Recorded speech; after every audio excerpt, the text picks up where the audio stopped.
America में एक स्याह फाम शख्स को सरेआम पुलिस की जानिब से मार दिया गया। ये वीडियो सिर्फ मालूमात के लिए है और ये कानूनी मशवरे का मुतबादिल नहीं है। इस वीडियो के मदरजात एक सवाल का अहम जवाब है और हम आपको हमारी वेबसाइट, मोबाइल ऐप, व्हाट्सएप या फ़ोन के जरिए अपना सवाल पूछने की तजवीज़ करते हैं। अस्सलामुअलैकुम 24justice.pk के साथ मैं हूं आपका मेज़बान मोहम्मद अली। लीगल आई के एपिसोड 7 में खुशामदीद। लीगल आई के तमाम एपिसोड्स को आप सबकी जानिब से बहुत सराहा गया है, जिसके हम बेहद मशकूर हैं। लीगल आई के नए एपिसोड्स आने में थोड़ी देर हो जाती है, जिसकी वजह यह है कि हमारा मकसद आप तक तमाम हकाइक पहुंचाना है। अमेरिका में इस वक्त पुलिस और मुजाहिरीन एक दूसरे के आमने सामने हैं, एक दूसरे के साथ फाइट कर रहे हैं, प्रोटेस्ट हो रहा है, एहतजाजी मुजाहिरे हो रहे हैं। ये सब कैसे शुरू हुआ ये हम आपको इस वीडियो में बताएंगे, और अगर आपके माइंड में इससे मुताल्लिक कोई सवाल आए तो आप हमसे कमेंट बॉक्स में पूछ सकते हैं। अमेरिकन पुलिस की जानिब से 46 साला जॉर्ज फ्लॉयड को रोका गया सड़क के दरमियान, जो कि एक स्याह फाम है, ब्लैक शख्स है, काला आदमी है।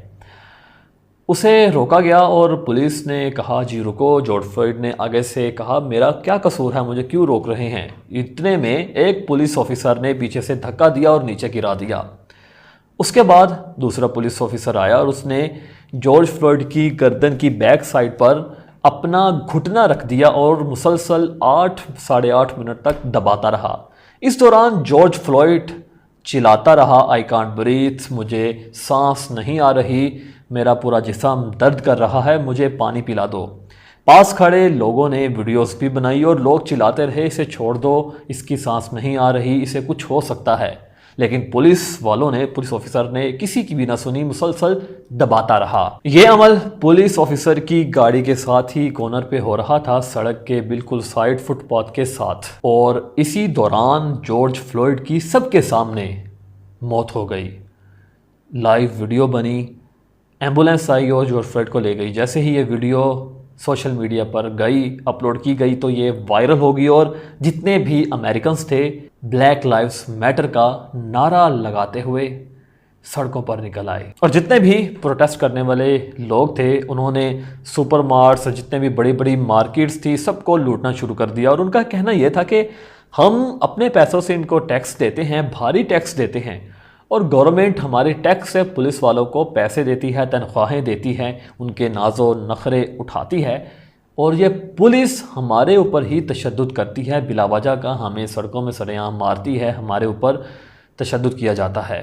अमेरिका में स्याह फाम के ऊपर ये वाक़या, तशद्दुद का वाक़या कोई नया वाक़या नहीं है। इससे पहले भी अगर आप हिस्ट्री में जाएँ तो कालों के ऊपर ख़ास तौर पर तशद्दुद करने के वाक़यात बहुत ज़्यादा मिलते हैं। और अगर आप काले शख्स हैं, आप स्याह फाम हैं और अमेरिका में सड़क पर चल रहे हैं, तो पुलिस आपको खामखा बिला वजह ही रोक लेगी और आपके ऊपर बिला वजह का शक भी किया जाएगा, चाहे आप बेकसूर हो और आपने कुछ भी ना किया हो। इसकी मिसाल कुछ इस तरह से मैं आपको देता हूँ कि अगर अमेरिका में कोई गोरा पुलिस वाला किसी काले शख्स को सड़क में मार दे, जैसे कि ये वाक़या हुआ, तो उस गोरे पुलिस वाले को पूछा नहीं जाएगा, ज़्यादा उसके ऊपर इन्वेस्टिगेशन नहीं की जाएगी। लेकिन अगर कोई काला पुलिस वाला है, उसने किसी गोरे शख्स को सड़क के दरमियान मार दिया अपना डिफेंस करते हुए, तो उस काले पुलिस ऑफिसर पर पूरी इन्वेस्टिगेशन भी की जाएगी और उसे सज़ा भी हो सकती है। और ऐसा हो भी चुका है हिस्ट्री में।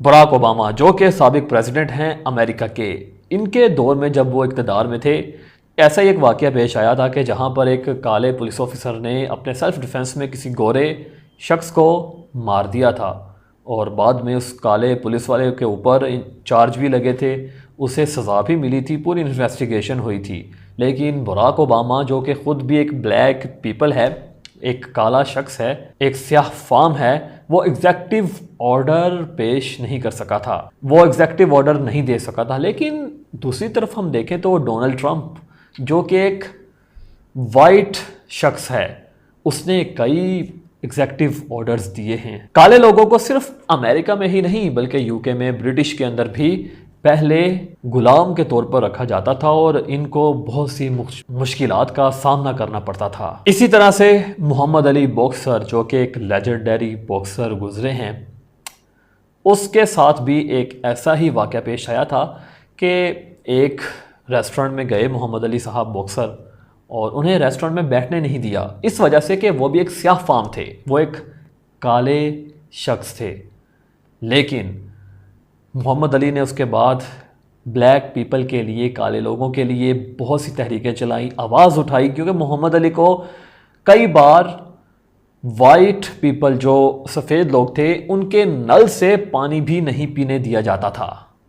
मोहम्मद अली ने भी बहुत सी मुश्किलात झेली सिर्फ इसी वजह से कि वहाँ पर गोरे और काले का कल्चर था। काले को कमतर समझा जाता था और गोरे को ज़्यादा बढ़ा चढ़ा के समझा जाता था, और गोरे ये समझते थे कि, अभी भी समझते हैं कि गोरे कालों से बेहतर हैं क्योंकि उनका चमड़ी का रंग सफ़ेद है। अमेरिका में स्याहफाम लोगों के लिए कानून है, राइट्स दिए गए हैं, लेकिन इनके ऊपर अमल दरामद नहीं करवाया जाता, या किया ही नहीं जाता, या किया जा नहीं सका। ब्लैक लाइव्स मैटर, इस पर 2012 से लेकर अब तक यूरोप में, अमेरिका में, यूके में बहुत से प्रोटेस्ट हो चुके हैं, एहतजाज किया जा चुका है, लेकिन हुकूमत इसके ऊपर ज़्यादा दिलचस्पी नहीं दिखाती। जॉर्ज फ्लॉयड पर पहले भी पुलिस की जानिब से चार्ज लगाए जा चुके थे, लेकिन इसका मतलब ये तो नहीं कि उसे सड़क में सबके सामने, सड़क के बीचों बीच मार दिया जाए। इसी तरह से पाकिस्तान में भी बहुत से ऐसे केसेस सामने आते हैं कि जहाँ पर सिर्फ शक की बिना पर किसी मज़लूम को मार दिया जाता है, पुलिस की जानिब से तशद्दुद किया जाता है, और जब वो मर जाता है तो उसके बाद फिर उसके लवाहिकीन से सुलह कर ली जाती है। इस पर हमने कानूनी रहनुमाई हासिल करने के लिए रब्ता किया है शहबाज अली खान साहब से, जो कि एडवोकेट हैं लाहौर हाई कोर्ट के। जी सर, हमारी इस वाक़े पर, इस अफसोसनाक सानिए पर कानूनी रहनुमाई फरमाइएगा। अरे ये बात जो है लिमिटेड नहीं है कि जी ये सिर्फ मामला जॉर्ज फ्लॉयड के साथ पेश आया, या इस तरह के और जो इनोसेंट्स थे या और जो ब्लैक्स थे उनके साथ ये मामला आया। ये मामला है रेसिज्म का, और ये अब से नहीं है। आप गौर करें तो आप हिस्ट्री उठा के देखें।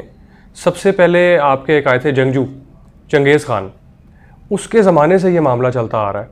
उससे पहले भी शायद होगा, लेकिन हिस्ट्री के मुताबिक वो भी जो थे वो एक्सट्रीमिस्ट थे।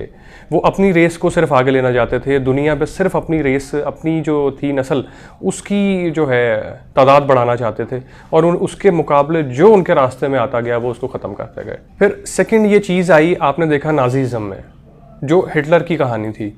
हिटलर ने भी यही किया, उसने कहा जी मेरी नस्ल सुपीरियर है, और इसके मुकाबले जो मेरे रास्ते में आएगा, स्पेशली जो कि ज्यूज़ थे, उसने उनकी नस्ल कशी शुरू कर दी। फिर अब उस वक्त जो अमेरिका था, यूएस था, वो शदीद ख़िलाफ़ था नाज़िज़्म के। उसने कहा जी हम एंटी रेसिस्ट जो हैं एंटी रेसिस्ट स्टेट हैं, हम शदीद मजम्मत करते हैं कि जो नाज़िज़्म चल रहा है। लेकिन उस वक्त भी आप अगर यूएस की इंटेंशन देखें तो वो ये थी कि उन्होंने नाज़िज़्म को जो है कंडेम नहीं किया, उन्होंने बताया कि हम लोग नाज़िज़्म से भी ज़्यादा सुपीरियर हैं। ब्लैक और वाइट का जो कॉन्सेप्ट है ये इस हद तक हमारे दिमागों में डाल दिया गया कि हमें खुद भी नहीं पता। आप गौर करें अगर तो इदारों में और स्पेशली एयरपोर्ट्स पे जब आप गैर मुल्की सफ़र कर रहे होते हैं तो दो किस्म की लिस्ट निकलती हैं, एक वाइट लिस्ट होती है, एक ब्लैक लिस्ट होती है। आप लफ्ज़ों पे अगर गौर करें तो वाइट लिस्ट, वाइट कलर को ऐसी प्रेफरेंस है कि वो लोग हैं जिन्हें इजाज़त दी जाती है, और ब्लैक लिस्ट वो लोग हैं जिन्हें बैन किया होता है। तो वाइट की जगह ब्लैक ही क्यों? आप कोई और लफ्ज़ भी इस्तेमाल कर सकते थे। ब्लैक को हमेशा बुरे की जो है टर्म्स में डाला जाता है। ज़माना कदीम में भी आप देखें तो जो है उस वक्त ग़ुलाम जो होते थे वो तमाम काले होते थे, और जो उनके ओनर्स होते थे वो वाइट होते थे। लेकिन जब इस्लाम आया, इस्लाम ने यह फ़र्क ख़त्म कर दिया, तमाम ग़ुलामों को जो है आज़ाद करने की इजाज़त दी गई। आप 2 सदियाँ पीछे चले जाएँ, 18वीं सेंचुरी से पहले की बात करूँ मैं, तो तमाम जितने भी काले थे वो सब ग़ुलामों में आते थे। अंग्रेज़ों की पब के बाहर ये लिखा होता था कि dogs and blacks are not allowed, कालों को घोड़ों पे बैठने की इजाज़त नहीं थी। फिर आहिस्ता आहिस्ता रेवोल्यूशंस आईं, जो थे काले लोग उनको भी राइट्स दिए गए। और अब आप देखें कि मोस्ट पॉपुलर जो हैं वहाँ पे अदाकार हैं, कुछ बड़े हैं, इवन अब आप उनका प्रेसिडेंट अपना जो है बराक ओबामा रह चुके हैं, एक्स प्रेसिडेंट, वो भी काले ही थे, वो भी हबशी नस्ल के थे। तो इतनी रेवोल्यूशंस के बाद भी अभी तक यूएस में से रेसिज्म ख़त्म नहीं हुआ। वो लोग अभी भी अपने रंग को, अपनी नस्ल को सुपीरियर कहते हैं। इसके अलावा उनकी नज़र में तमाम लोग जो हैं वो उनकी माइनॉरिटीज़ हैं और रेसिज्म के जद में उनको सब आते हैं। आपने गौर किया कि जब बराक ओबामा प्रेसिडेंट थे उस वक्त रेसिज्म सबसे नीचे जा चुका था यूएस में, लेकिन जैसे ही डोनाल्ड ट्रंप ने इख्तियारात संभाले हैं उसके बाद से रेसिज्म पीक पे जा चुका है। इस वक्त रेसिज्म यूएस की पीक पर है। ट्रंप की तमाम स्टेटमेंट्स के मुताबिक आपको वाज़ेह झलकता है उसकी बातों से कि वो खुद भी एक रेसिस्ट है। उसने स्टेट को भी रेसिस्ट बना दिया है और वहाँ पे इतने दंगे फसाद कभी नहीं हुए, लोग अमन से रह रहे थे। अभी भी आपने देखा कि जॉर्ज फ्लॉयड वाले वाक़े के बाद जितने लोग सामने आए हैं उसमें कालों से ज़्यादा गोरे हैं जो एहतजाज कर रहे हैं, जिन्होंने पुलिस स्टेशन जला दिए हैं, जिन्होंने बिल्डिंग जलाई हैं, जितने एहतजाज हुए हैं उनमें आधे से ज़्यादा लोग गोरे हैं। सुपीरियॉरिटी कभी भी जो है वो किसी रेस पे या किसी रंग की बना पे नहीं होनी चाहिए और ना कभी हो सकती है। हमारा इस्लाम इस चीज़ में बड़ा वाज़ेह है। इवन जो गैर मुस्लिम है, स्पेसिफ़िकली मैं बात करूंगा कैनेडियन प्रेसिडेंट की, जिन्होंने काफ़ी देर अपने घुटनों पर खड़े रहे और जो है मजम्मत की इस बात की जॉर्ज फ्लॉयड के साथ किया गया वो गलत था। इसी तरह से पाकिस्तान भी जो है वो रेसिज्म को कंडेम करता है और पाकिस्तान मेरे ख्याल से वो वाहिद मुल्क है जहाँ पे माइनॉरिटीज़ बाकी तमाम मुल्कों के मुकाबले बहुत सुकून में है। यहाँ तमाम राइट्स दिए जाते हैं माइनॉरिटीज़ को। पर्सनली हम तमाम वकला हज़रात, हमारा चैनल इस चीज़ को बहुत ज़्यादा कंडेम करता है और ये सरासर ज़्यादती थी, गलती थी। और अगर वो शख्स मुजरिम भी था, वो किसी चीज़ में इन्वॉल्व भी था, तो ये कोई तरीका नहीं था कि उसकी गर्दन पे इतनी देर कोई शख्स घुटना रख के खड़ा रहा कि वो बेचारा अपना दम तोड़ गया।